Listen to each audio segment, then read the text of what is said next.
So, dear Professor Lammert, distinguished member of the Bundestag, dear participants, I'm glad to be hosted today by a leading German political foundation within the framework of my first official visit to your country. Principles of freedom, justice, and solidarity have been placed at the core of activities of the Konrad Adenauer Stiftung, and I'm honored to be speaking here, viewing this somehow as a symbolic and momentous event. It is symbolic because today's Armenia, like Germany seven decades ago, is experiencing a democratic reconstruction. It is symbolic because the Velvet Revolution, which took place in Armenia last year, was built on the ideas and principles promoted by the foundation. Last year, historic changes happened in Armenia.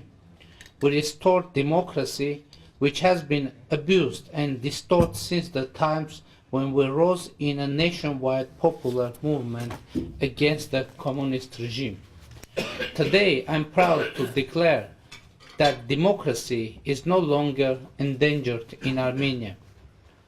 The logical pinnacle of these positive developments were the snap parliamentary elections held in last December. They were assessed by the international observation missions as consistent with international standards and held as democratic, free, fair, and transparent.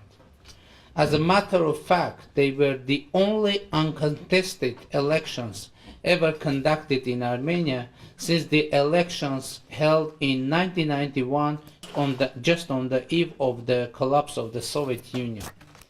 The recent elections reinforced our achievements and proved that our people does not see any alternative to democracy. Political forces representing New Armenia won a landslide victory. The forces representing the former elite were overwhelmingly rejected. The Armenian voter denied those whose names were associated with corruption, restrictions in exercising fundamental freedoms, poor governance, economic inefficiency, and stagnation. Instead, they casted their ballot for a deep transformation and a society based on rule of law and an accountable governance. In recognition of our democratic achievement, The Economist declared Armenia as the country of the year. Today, our government has an unprecedented level of legitimacy and public trust. According to one of the recent surveys, more than 70% of our public are confident that the country is going in the right direction. On the one hand, this unprecedented level of trust obliges us to take decisive steps towards the reforms. In this task, we have no right to fail. On the other hand, the public trust provides for a unique opportunity which we have to use for strengthening our achievements and protecting the future of democracy in our country. On this point, we believe that as the next step in the transformation process, we should translate our political achievements into economic growth. In other words, we have to make an economic revolution.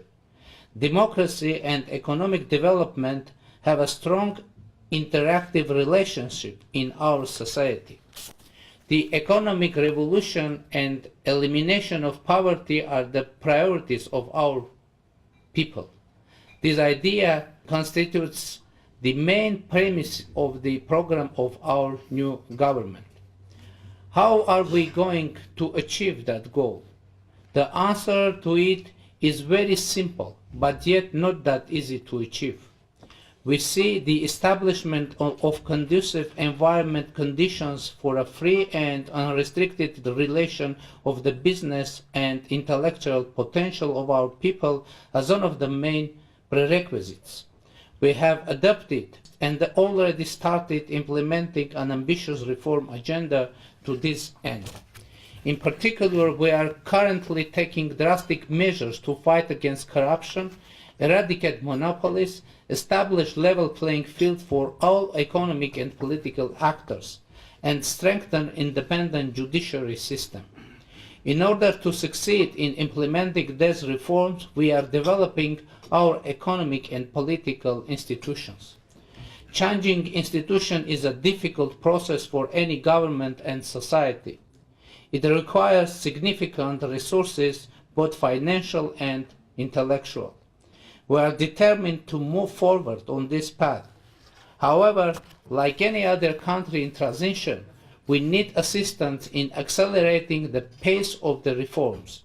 In this context, I would like to bring to your attention a well-known fact that none of the countries of the former Soviet bloc has so far succeeded in modernizing institutions without financial and technical support. Armenia is not an exception.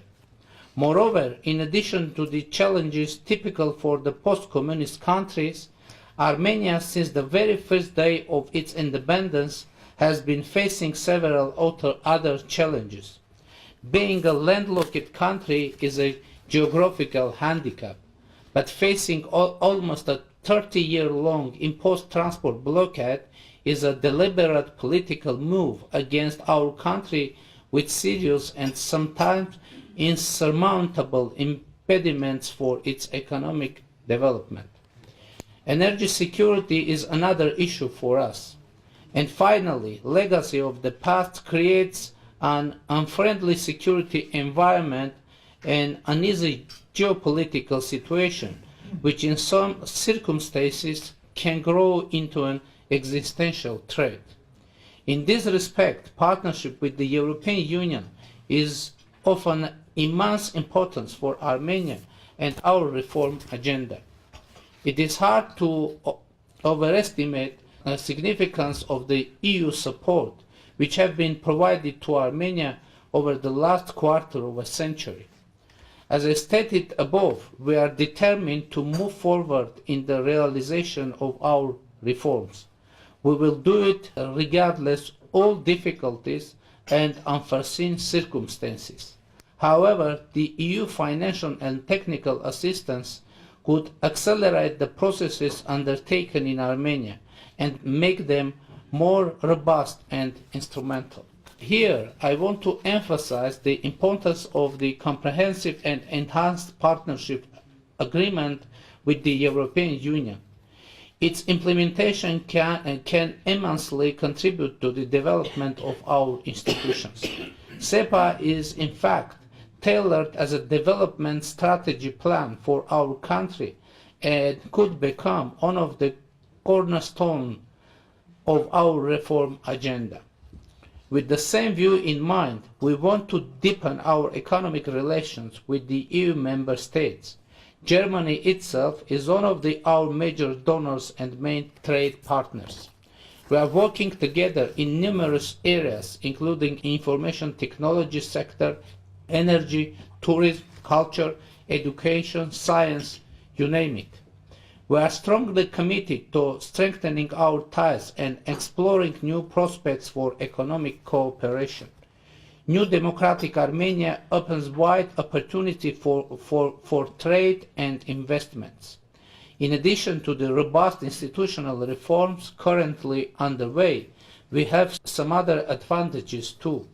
Armenia is a member of the Eurasian Economic Union with an unrestricted and unimpeded access to the 180 million strong market and free trade agreements with several countries worldwide. At the same time, we have a GSP Plus trade regime with the European Union that very soon, as I stated, will be complemented with the SEPA implementation.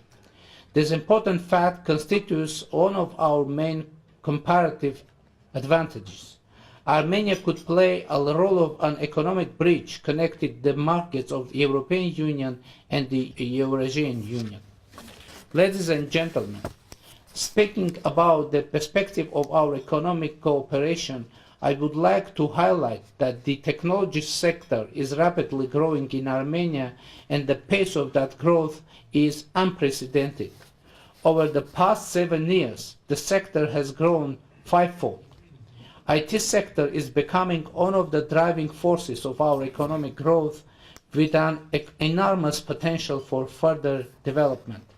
Traditionally strong school of mathematics, physics, and engineering existing in our country since the USSR is mainly accounting for Armenia's success in this area.